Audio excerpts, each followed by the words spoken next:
better. Yes. Beautiful. All right, Clay, I'm going to share my screen here.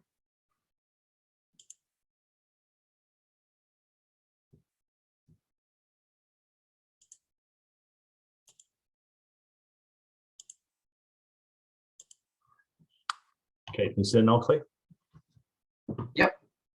Beautiful. All right, so I just put together a quick little slide here, just to kind of break down how civic addressing works, what the numbers mean, just to assist first responders in finding the addresses and these locations quicker, and just some tools maybe that would help them find. So Clay, if you have any questions along the way, just pipe in.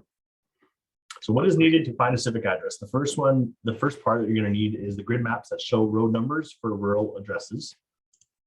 The town maps that show road names and their addresses for urban addresses, a civic address assigned to the location, and then just some knowledge of civic addressing and how that works and what it means. The grid maps can be used in 3 different forms. There's municipality maps, civic addressing booklets, which is probably going to be the most beneficial for first responders, and there's the township and range booklets. So one of the most important things that we're hearing from residents is that the first responders, typically ambulance drivers and that sort of thing that are not familiar with the areas, they're using Google to find these addresses, and that's caused a lot of confusion and delays in response time. So one of the things that I stress for anybody trying to find a civic address is do not use Google. So I literally found this example in a minute of Googling to find an error. So in Ericsdale, Google shows this road as 27 West. And on the correct grid map, it's actually 28 West. I don't know if you can see my mouse cursor here, but so that's a huge error. There's another situation just a few miles northwest of this. Google actually has the road off by 3 miles. So if you're in an ambulance or a fire truck or a police car or something like that, and you're Googling to find your way to an address, Google's actually throwing people multiple miles in the wrong direction, which can be really confusing. And someone could potentially die or lose their house or something like that in a situation. So do not use Google, only use grid maps or some reliable source. Thanks, Scott. That's really important. Yeah. So this is our municipality map. So we have big rollout maps of these. They're probably not convenient to be in first responder equipment, but they do have all the road numbers on here. The municipality maps show which roads are accessible, which ones are not.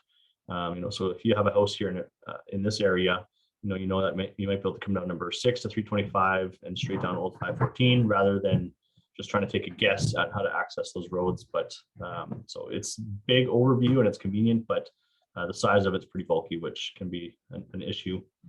So this is the grid map that I was talking about. It has the road numbers along the sides, so you can kind of follow them down and find some locations a little bit easier. The civic addressing booklets, these are going to be probably the most convenient for first responders. It has the overview of our municipality. So you see there is a chunk here missing. So if you're going to an address that's at 140 and 28, right here, you would know that you have to grab our Emma Grahamdale booklet. But this one, it breaks down everything well, which page, which map you got to go to see this area. So this will be probably the most beneficial for first responders. So the booklet with the full page, that's what we've just seen there, contains the road numbers and even the civic addresses and their location on the map. So we'll get to that one in a little bit further. Another big important part of this is that the urban communities like the Lake Manitoba Narrow, Skunk Bay, Dolly Bay, Ashern, Ericsdale, Bogar, all of those communities have their own overhead map for the community.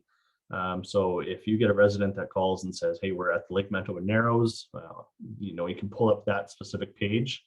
You can see the street names and the numbers kind of associated along that street. So that would really kind of expedite your process of finding out exactly where that person is. So yeah, the company that made our booklets is no longer operational. So the map will not receive updates going forward, but it should have majority of the addresses in there, and maybe we can work on getting a way to get that updated. So Clayton and I have had some ideas how to update that, but for now, it's at least a tool that can get you close. Township range booklets. These are individual pages kind of the giant map, but probably not as friendly for what you're going to need it for in a vehicle. So same kind of thing as the other booklet maps. It has a page associated with each area. And same thing, the grid numbers along the sides of the map, so you can help organize your route and exactly where you're headed. And then if you're safe, you're traveling here and you got to go a little bit further, these just tell you if you got to go to page 3 or page 10. It just guides you a little bit of where to go next. Okay, so breaking down a civic address. So a lot of people don't know that these numbers actually associate with something or mean anything, but we're going to break it down here. So this is component number 1. This is component number 2. And then obviously the obvious one is the road name on the civic addresses, and that's component number 3. So component number 1 of 3 is the first part of the civic address that reflects the road number that the driveway is west or north of. So this is a little bit confusing, but you see here we have a civic address. This is my personal one, 45142 PR 325. So my house is west of road 45. So I got road 45, road 46, and road 47. So since I am west of 45, my address starts with this road number up along here. I guess it would be important to mention as well that if my address, let's go to the previous slide here, if my address happened to be on the other side of road 46, it would never still reference 45. It's always only going to reference a block. So you'll never have a civic address being more than 1 block away from a road number. It would just pop over to the next road, which in this case, this house would be 46 west. So this house would start with 46, where mine still starts with 45. So the second part of the component, do you have a question, Clay? Yeah, so I was just going to ask if you could go back a slide there. Yep. The address will always be to the west side. Correct. Of the first part of the first 2 digits of the number. It'll always be to the left or to the west of that road. Yep. Yeah. Whichever is easier for you to remember. So it's either left or up of a road. So for example, this house here, they would be, since they're off of this road, they would also be on 45, but this house here would say B, they'd be north of, so it would reference this road here. So it's always left or west or up or north of which road they're referencing. Gotcha. Okay. So here you can see from road 45, the same address that we looked in the previous slide is 1.42 kilometers. So that's how we get second part of the address. So it's the distance in meters and from component number 1, so the road number. So it only accommodates 3 numbers, so the measurement is shortened 1 decimal place. So that means 1420 meters would become 142. And so this kind of gives you a good idea when you're looking for an address, how far it's going to be away from that road. And we'll go through that a little bit more in some of the examples to break it down more.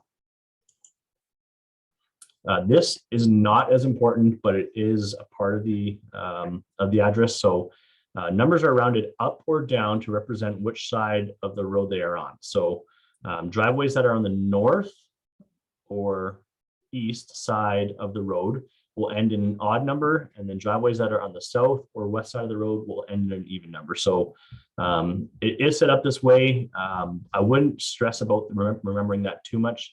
Simply because if you just take the distance and you come from here, you're going 1.42 kilometers. So if you get to a intersection in an ambulance or fire truck, you can set a trip and drive 1.4. So whether it's odd or even, you're going to see either a driveway across from each other, and you're going to see the civic address sign posted at the end of the driveway. So I wouldn't focus on this too much. I'd more so focus on just the distance itself. So you're coming 1.4 kilometers. Or for 1,420 meters, and you're looking for, this civic address sign at the end of a driveway. So in this specific example, it's on the south side of PR 325. So it's an even number. So it ends in 142. If it was on the north side, they might round it up to 143, just to kind of show which side of the road it would be on. So component number 3 is the obvious one, and that's just the road number that the driveway accesses. So right here, my driveway comes to PR 325. So that's the third component of this address. So now we're going to kind of put all of that together in a couple examples here. So the Civic address here we're going to look for is 149001 Road 35 West. So kind of looking at this, the first step, if you're in an emergency vehicle or if you're trying to find an address, the first step is going to be to find the intersection of the two roads.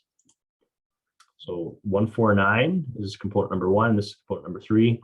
You look on the map, you find the page or the corner that you're looking for. And I guess it's important to note too that these roads are only going to intersect in one spot. You're not going to find multiple locations where they intersect. It's only going to be one spot. So I find 35 West, 149, and now I find this intersection in the road here. So now that I found the intersection in the road, as we mentioned before, it's always north of or west of. So once you find the intersection, it's only going to be left or up. You're never looking down, from once you find the intersection, it's always going to be left or up. So once you go there, then you can use step 3 and you convert the component 2, which is just your distance, by adding a 0 onto the end. So it ends in 001. We're just going to add a 0 and meters. So this is 10 meters from this intersection. And then step 4, once you're at the intersection, is just to travel 10 meters apart from this road number here. So you're going 10 meters north. Since 149 runs this way, you're going perpendicular to it. If there's an example where your first component is this up north and south road, Road 35, then you'd be going west. And so once again, I wouldn't get too hung up on exact distances or whatever. Once you get to this intersection, you're going to know which direction you're heading and a rough distance. So you would be able to tell pretty quick that the driveway is right there, especially once you find the sign. Scott, can you just go over that that section again where you tell if it's north or west? What part of the number tells us? Yeah, so that would be essentially road. So the address here shows that their driveway access is Road 35 West, right here. So and then the distance of 10 meters means you're going in that direction. So if right here, you wouldn't be going this way on Road 149 because their driveway access is Road 35. So when it says Road 35, you're going to be going in the direction of the road that they're on, if that makes sense. As opposed to what could it say? It could be road. What if it was Road 35 East? Well, if it was Road 35 East, that would be, I think on the east side of the prime meridian, I think it is. So that's probably over by Arborg somewhere. Oh, okay. Because on the map here, we're 34, so it's actually going west of, I believe it's the prime meridian, I could be wrong on that, but it's 34, 35, 36, 37. It's all west in our RM here. But that's what it is. So if they're on Road 35 West, the third component, that's the direction that you're going to be going. So right here, 35 runs north and south. So this measurement is going to be going in that direction. Okay. And it's a little bit confusing, but if you have the Civic booklet, it will kind of spell that out for you a little bit more too, and we'll get to that shortly. Gotcha. Hopefully that answers your question somewhat. So this is kind of just what I had spoke about here. On the Civic booklet, it's not as clean looking as like the map previous, for example. Like this kind of gives you a little bit more road information, but it does here spell it out the same thing. So you have Road 149, 150, Road 36, Road 35, Road 34. So on the map, we are already looking for 149001. Right here in the map, it shows you. So this is the map I was referring to earlier where it doesn't update. So, for example, they might have built a house in here, but the map might not show it. But if you use the numbers and you understand what the numbers mean and how to locate that, you should still be able to find it, even though it may not show it on this page. But majority of them, bulk of them, are existent here already, kind of thing. So. Gotcha. Yeah. Yeah, Yeah. and the map, isn't perfect. Like there's going to be, even with the map here that they had sent, there is mistakes on there occasionally, but still, if you're reading the Civic address correctly, you should be able to find it. Now, this might help some people. So a section here is 1 mile by 1 mile for this, for example, up here. So the square here is 1 mile, which is 1.6 kilometers. So if you get to an intersection and you're looking for an address that is, we'll go with this example, 100 or 1420 meters, at halfway point, you're at 0.8 of a kilometer. So usually you can set your trip from here, do the 0.8, you'll be at the half section. And then from there, you got to go just a little bit further to go to 1.42. So not sure if that would help you or not, but it is good to know that a section is 1.6 kilometers by 1.6 kilometers. Yeah, that's great. So we'll just do a couple quick examples here again. So the Civic is 150041 Road 35 West. So once again, we want to find that intersection of the two roads. So 35 West, we know it's up here. 150, we know it's here. So there's our intersection. Step 2 is the 041, the second component of the address, would indicates 410 meters north of Road 150. So once again, the address accesses Road 35 West. So we are going to be, from this point, following that portion of the road, which is 35 West. So from this intersection, we're going up 410 meters. And once again, I wouldn't pay too much attention to the odd or even. Once you're going in the right direction, you should be able to see the sign, but if for whatever reason the sign's missing, you can always refer back to that. And obviously with the maps, it kind of shows a homestead there with a little dot. So that's where that address would be. Example 2, 36104 Road 150 North. So once again, we're going to find the intersection. So 36 is here. Road 150 runs in this direction here. So we've identified that intersection. Now we'll take our distance, which is 104, add a 0 to the end, so it's 1,040 meters.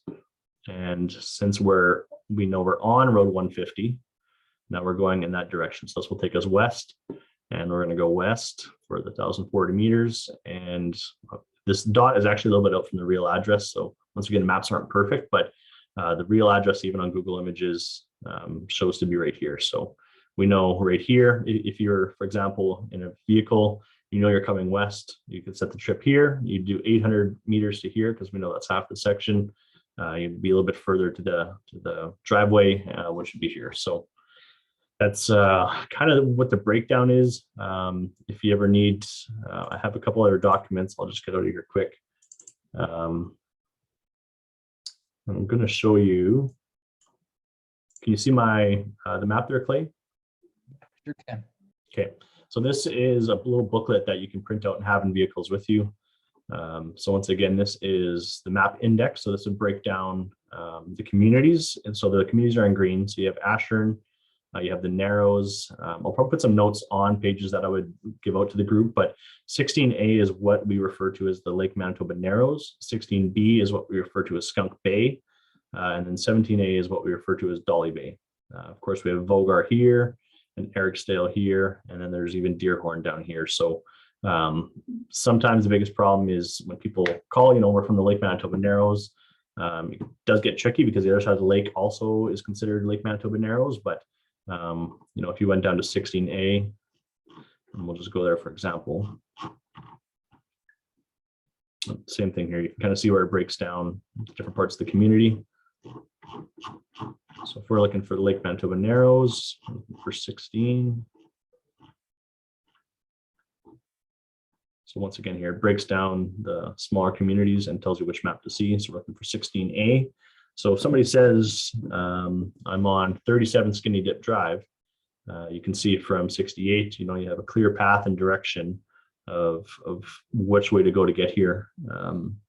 So we are working with the communities as well to make sure that everyone's houses are updated and numbered properly. That's a big part of it as well. We do have some signs missing here currently, that we're looking to, they've been ordered and replaced, just so that when people are driving, you can see the road names and street names to help get around a little bit better. But Same thing as the Skunk Bay. So Miss Elliott Drive West, East, just a little bit more of a map for each community. And same thing for rural locations. You got your road numbers, and even has the civic address numbers posted there. So if you're in this area, you can see 42070 is around 68 curve here. Just paints a little bit of a picture for where to go. And I think that's about all I have. One function of this that Clayton and I were working on is, I don't know if anyone would have laptops in a vehicle, but you can, for example, do the Control F to try and speed things up. So I'm just going to do mine again, 45142. That's the Civic, and it pulls it up right here. So 45142, PR325. So if you do happen to have laptops in your vehicles, this could work, for example, but it doesn't work well for the urban addresses. So you'll do, say I'm looking for 17 Oriole Drive, put it in 17 Oriole, it doesn't work. If I go and just do Oriole Drive, oh, that doesn't want to work either.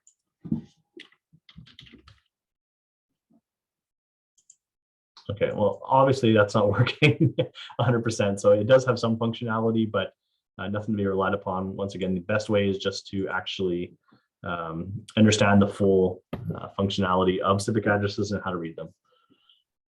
Clay, do you have anything else you'd like to touch on, or any questions you had before we shut this down here?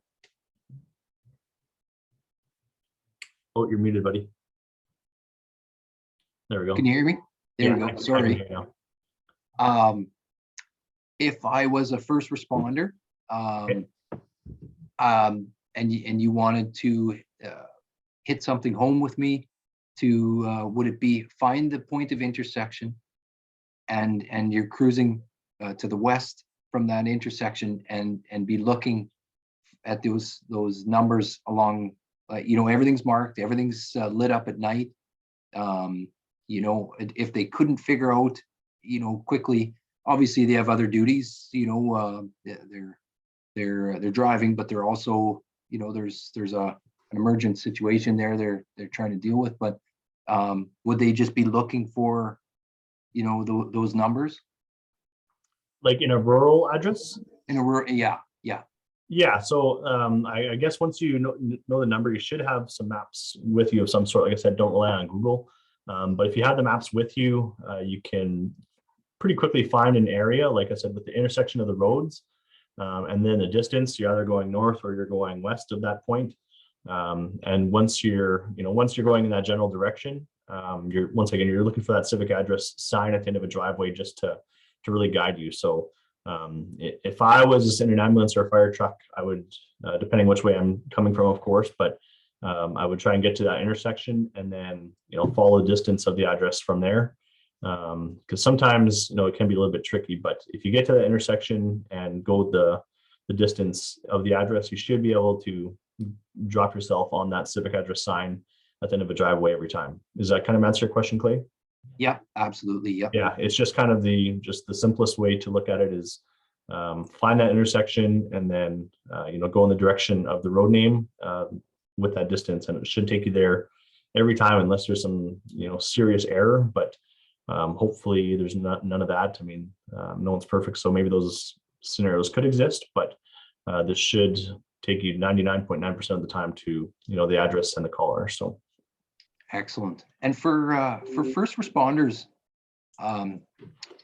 Scott, what in regards to road closures or the quickest way to that point of intersection, what do you have some thoughts or words of advice on that? On which the best routes are? Best routes or potential road closures, or if you're following the township map, when you're all of a sudden you're on an ag road, and maybe it's not in the greatest shape or something, Yeah, so I guess that's where the big rollout maps are the most convenient, as an overview, but it also has color-coded conditions of what the roads are. So can you see my screen again? No, you can't. I'm going to share my screen one more time here quickly. Can you see the screen? Yeah, sure can. Okay. So for this example here, the color coded in orange means that that's like a residential trap, like it's a well passed road. So these are the ones that you're looking for. So for example, if we're back at this address, somebody's going to be coming from 325, that's probably your main route, and you'd come up here. If someone's over this neck of the woods, this black dotted line is going to indicate that that is not a developed road. So it might be an agriculture road, like there might be some sort of road there, but it's not passable. This one here, for example, if you go up, this is undeveloped. It's a road allowance, but it's just a white gap. There's nothing there. So same thing, if say this Brian Anderson right here called in, an ambulance should have, or a fire truck or a police officer, whatever, should have a map of some sort here showing, okay, here's my Civic address that I got to go to.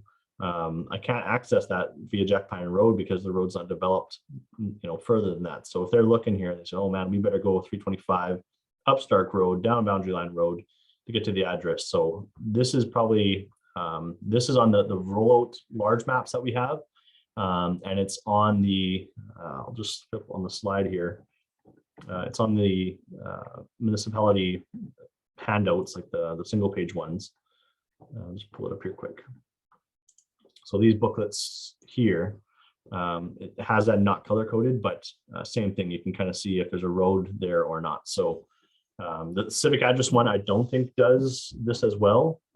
But that's how I would, if I was in an ambulance, I would, same thing, probably have one of these methods with the roads shown on it so that I can plan my route out a little bit better. Does that make sense, Clay? Yeah, sure does. Thanks, Scott. Yeah, so they're looking for the orange ones if they have that map, or the more bolded colors on the black and white Civic addressing type map to follow the roads to get to the quickest route to that. Yeah, and then of course your provincial roadways will be the big black with like the little icon there to kind of represent the highway number.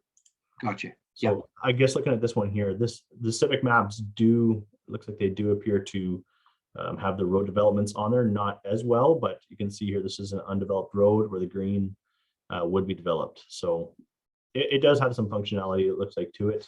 So that's good. So even if a first responder just had this booklet, it does look like it indicates the road statuses as well. So great session, Scott. Thanks so much. Yeah, no problem. I'm just going to be Clay, I'm just going to be sharing this for first responders, people new to the area, anything like that might help people find some of these addresses, and just kind of provide a little bit of background to what the numbers mean and how to interpret them. Because before a few weeks ago, I didn't have much of an idea of what the numbers really meant either. So I think it should be interesting to a lot of different people that need the numbers, and even for guiding yourself to get to some place. So hopefully this can be of help to some people. And yeah, thanks for joining me, Clay, and thanks for the questions. And we'll end it there. Thanks, guys.